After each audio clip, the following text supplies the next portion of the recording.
Hey there, and welcome to Coffee with Avila. Today I'm going to talk about a subject that is very much in my wheelhouse. Here on this station, what I talk about is autistic and ADHD life, neurodivergent existence, and greater living. And today's subject is going to be about why I see a connection between being healthy as an autistic or ADHD person, neurodivergence in general, but I can speak firsthand from the handful of things, those two plus where I have personal experience. There's a connection between being able to forgive and being healthy in your neurodivergent state. And so I can summarize where I'm going with this in the beginning. It has a lot to do with the pain that builds up in us and the potential for that pain to turn into resentment.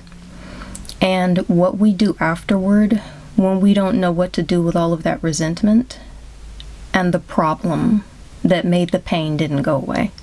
So I've got my coffee and I'm recording this again, but I'm going to see if I can do it a little quicker. I have a million thoughts. I don't know if I'm going to get to them because I don't know how the recording is going to go, but I might glance at my list over here because a lot of my thoughts are together. Basically what I want to say is we're very familiar with the experience of autists and ADHDers often being told that we're not okay, that our nature isn't good enough, that our interests are weird, that we're not sticking to a project properly, that the way we organize isn't okay, or the way we apparently disorganize isn't okay, or our social interactions aren't good enough, or we said something that was weird, or overly blunt, or too honest, and it's coming off the wrong way, and all these different things.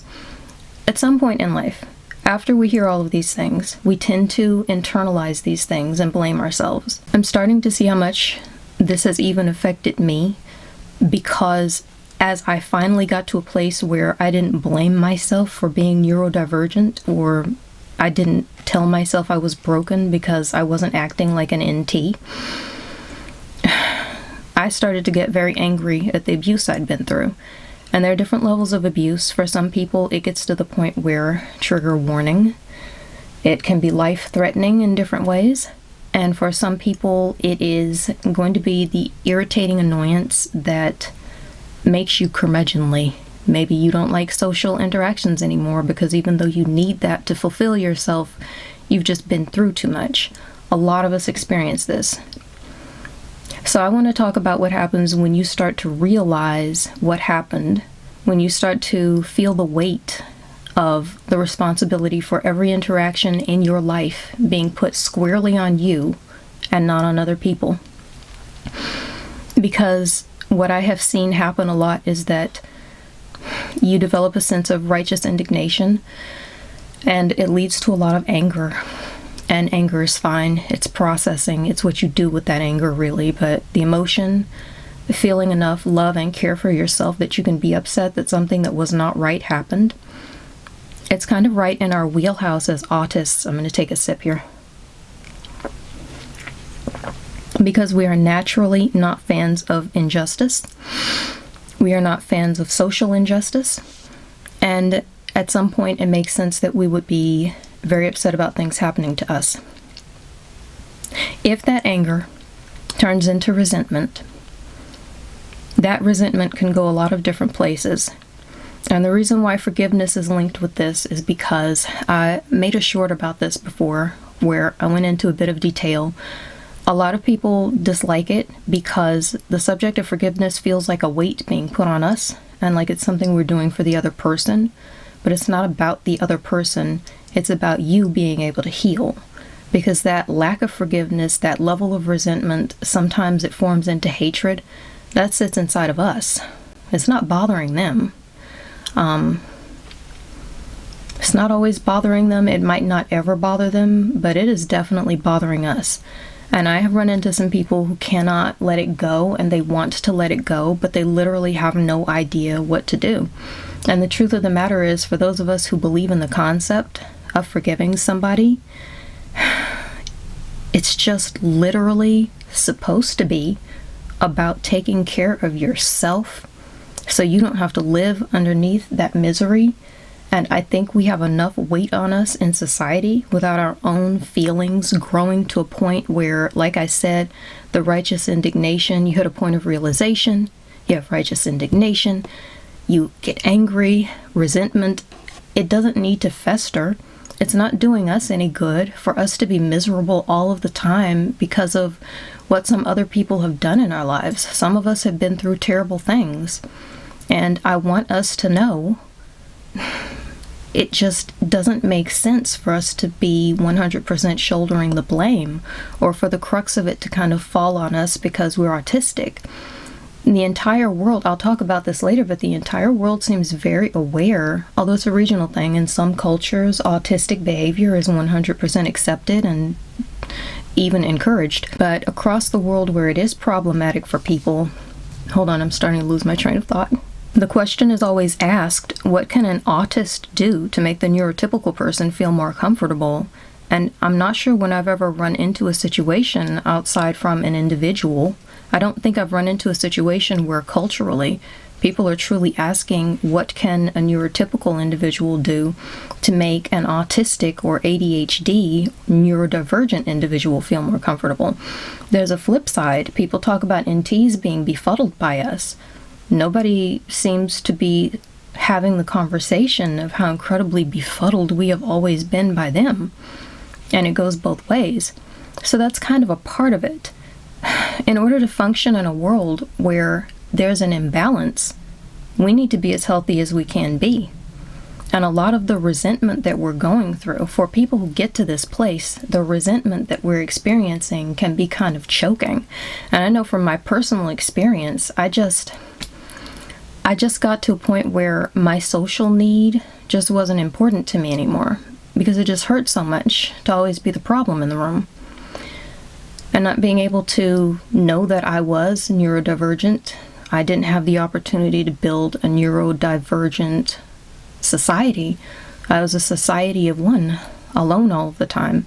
So I didn't have people inside of my neural culture with whom to relate. And on that subject of me isolating myself, I do feel like I have to stop and explain for a moment, because for me, the resentment and the extreme anger and the place where I knew, dang it, I'm gonna have to forgive these people now who've harmed me over here for what I'm feeling inside of here. The reason why for me it ended up in places like just not wanting to interact with people. Honestly, I know that doesn't seem like it's a big thing to do to somebody, to just remove your friendship, etc. I do value myself now and love myself now in a different way, like I haven't done since before the trauma. So I do think that losing the friendship of a valuable and loving person is a harmful thing. However, it doesn't seem like, oh, I got angry so I keyed their car and cheated with their husband, something like that. I just have to explain that for me, one of the things that I was people remarked on throughout my life, especially when I was a child, is that my reactions to things are, quote, goody two-shoes, stuff like that. I would lose a game and crack up and just be having a ball because I was having fun with the game, and winning wasn't the most important thing to me.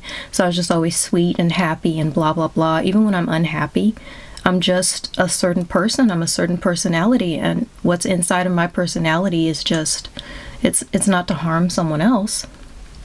It's to try and take care of me. So while it might not seem like it's really connected, oh, she's filled with unforgiveness and resentment during this moment, so she quietly went away and was nice to everybody. No, removed herself from the situation. How brutal. It just happens to be my reaction. I don't know how relatable it is for anybody. Actually, if it is relatable, that would be interesting. I'd like to see that in the comments. I'm interested in just how anyone reacts to things like this when you're feeling that resentment and you don't know what to do. But for me, it is connected, so I just needed to explain that, because some message in my head is telling me that my reactions just feel and sound namby-pamby, and I'm just not ashamed anymore, so I'm sharing them anyway. But I will offer an explanation, because for other people, sometimes it seems like I've gotten off track. And it's not off track. It's within the subject matter. That was my reaction. I peeled away, and I had my resentment in private. But that's another Actually, when I think about it in this moment, that's another way of expressing my point about how resentment and potentially growing into hatred and being miserable and festering on things is not about them. It was about me. While I was alone, pulling away, trying to find peace, I was miserable in my solitude. I was miserable because of other people's behavior toward me. And so that is where I got to a point where, processing all the things I've been through and why, I had to forgive so that I could be okay and have peace.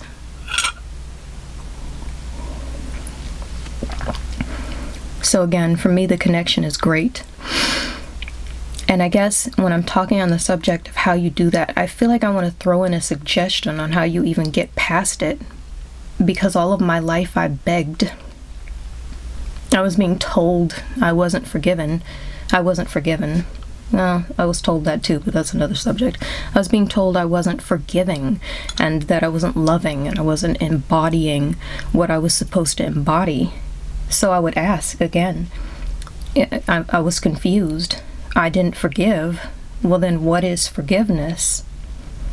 No one had an answer. I would ask, if I haven't forgiven and I don't know, then I must not know how to do it. So how do you forgive? Nobody had an answer. So I'm going to give you what I've noticed as a personal definition, since there doesn't seem to be any legitimate definition I've ever come across in life for what forgiveness actually is. How do I find words for this? Actually, I'm going to switch it up while I'm thinking of my metaphor to explain a lack of forgiveness versus forgiveness. I'm going to turn it around, where darkness does not, things that are dark do not automatically represent evil. I'm going to turn it around in kind of an autistic view, because we're not all the same, and I have listened and interacted with those of you who feel differently, but I do know that there are some of us who feel this way, so I'm going to represent for us. A lack of forgiveness is like a painfully bright, horrendous light that is just constantly impressing this sensory overwhelm on us, so that I just became extremely aware of my filming light. It's incredible how suggestible the human brain is. Let me see if I can try to block that out of my mind. The lack of forgiveness is like that painfully bright light. You know, that person comes into the room like the sun is in the room with you. It's too hot, it's too bright, it hurts, right? They come in and they have all this power over you to create this miserable burning heat for yourself, for your soul, for your mind, for your will, for your emotions. And it's just painful and it's oppressive, and you can't shield yourself because the sun is in the room with you, and it's just burning your flesh. Maybe you can feel yourself getting a sunburn while they're in there. It's all you can think about. Your eyes just ache. You want it to stop. It's adding something that's really miserable to your daily experience. Some of us will know the experience of every time somebody comes in, it's just so miserable, not because we hurt, but because there's a type of anger where you wish them ill will. It's like, you did that to me. How come nothing bad has happened to you? I wish something bad upon you. That series of feelings, that's the blazing light that's taking over everything. If that is how I'm choosing to explain a lack of forgiveness, the flip side of that for me would be that cold, calm, or at least cool, calm, healing experience of being in the gentle light of night, where the darkness is now your relief from the painful, burning, searing. Forgiveness is more like the relief, where all of that has gone away. Let's pretend for a moment, because I just thought about this, that metaphor doesn't have to do with day and night, where after the night shall come the day. Let's pretend it's just about day versus night as two different life states. Maybe we're some specific type of fly or gnat that only has a 24-hour lifespan, something like that, so we can just move from days burning hatred into nights cooling. I just thought about it. I think about these things when people speak, so I just want to address it. I didn't think of it beforehand, but I'm into it now and I'm sticking with it. For me, the sensation of forgiveness is cooling, calming, relief. And I love the nighttime because I don't love the heat and I don't love the brightness, and my eyes are sensitive and my skin is sensitive. And for me, you can just be comfortable in the night. You don't have to worry about getting a burn. I know it's a joke, getting moon burn if your skin is that sensitive, but you don't have to worry about getting moon burn. I don't know, there might be some people who have conditions where that's a possibility, but I've never heard of that, so I can't make that assumption. In general, the moon is safe, and it's relief, and it's the place where you go where you're not overwhelmed in a sensory way, so you can breathe, and you have peace. So basically, with the sun being a burning chaos, the moon is a calm center of peace. And that would be my best way of describing what it actually is. Got out of hand, but I'm doing this on the fly because, again, no one ever explained these things to me. I'm just going based on my experience and what I've learned in life. So as far as how to forgive, and I have asked this question many, many times, I realized, I'm looking at my notes so I can remember exactly how I put it. The crux of having hatred towards someone is focusing on them. People have sometimes really hit on this, and maybe it's not 100% sounding like it's psychologically sound, because it can be an insult that you run across on the internet where someone is like, why do you hate me? Why are you so obsessed with me? Get a life. So it doesn't really sound like it's coming from a fully evolved place, but the truth is, to focus on hatred, well, there it is right there. I accidentally phrased it that way. To focus on your hatred on someone, or to hate them completely, there has to be some kind of focus inside of you, even if it's subconscious or unconscious, because it involves a lot of effort of your energy toward them, processing what they've done, thinking about them in an uncomfortable way. It's about a huge amount of focus. And to be honest, forgiveness not being about them, but being about the self, is greatly about healing yourself. And one of the best ways to heal from something that's in your face all the time and miserable is to get to a place where it's not in your face all the time. I realize from personal experience that this is not always the case. And again, check out my most recent long-form video if you do not believe me. But the way that I have even survived the things I've been through has a great deal to do with taking that moment where it's not in my face, the person is not in my face, and focusing on something about me, something loving. So part of how you heal forgiveness is to remove focus, and I've just explained how, so it doesn't sound like, I'm just saying things. To remove focus, because where you put your attention, a field of things will grow. Where you tend a garden of flowers over here, the garden will grow. But if there's a garden over there and you never tend to it, it might just suffer. It's going to suffer. It might just wither and die, because your focus makes it grow. So if you focus on the thing that inspires hatred, it makes the hatred grow. If you can focus on something beautiful, something else, anything else, a distraction, go draw a labyrinth in the sand or the dirt and walk it. That's a pretty famed meditation thing that works for a lot of people. Maybe you want to play a game real fast on your phone. Maybe you've got Tetris or something. That might take your mind off anything if you really get into that. I've had that experience personally. Taking your focus off of the garden of hateful flowers will possibly give it the opportunity. The withering garden was over here, I realized. Taking your attention off of the garden of hateful flowers will possibly give it the opportunity to naturally wither and die. And that is what worked for me. Weirdly, with a greater brevity, I went into this in more detail in a short that you can also find on my station. I'm going to be talking about forgiveness more as I get my thoughts together, because the more I process what I've been through in my life, and the more I see the links between being neurodivergent and going through these things, the more I experience what I feel is an unnecessary amount of anger inside of me. And I know that it is necessary, and it's a part of me being healthy and processing things, but in my heart, I want to be peaceful. And I don't feel very peaceful when I'm extremely angry.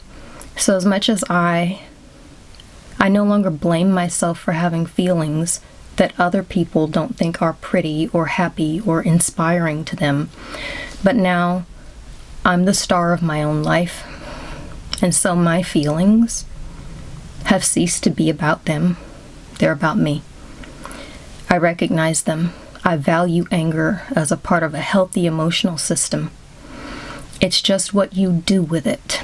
And so this is my attempt at addressing why what I do with it is one of what I think is why it is what seems to me one of the most triggering subjects that you can speak to honestly or speak about honestly with other people. Why wouldn't it be upsetting to talk about forgiveness when everyone in the world wants you to do it and seems to be able to recognize it when it isn't there, but they can never tell you how to do it, and they can't tell you what it looks like so we can recognize it in ourselves?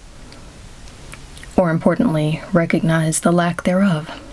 So there's the connection. I hope I have woven that all together in a way that makes total sense. I just intend to explain where I am on things in the hopes that someone can relate. And it encourages me when I know that someone is relating. So thank you to anyone who said that to me in the past. If you have any thoughts on this subject, please leave them in the comment section. Remember to like and subscribe and share if you got any use out of it, if you think anyone else will get any use out of it. And as always, God bless you all. And I hope you heal. I hope we all heal en masse. That's about it. Bye now.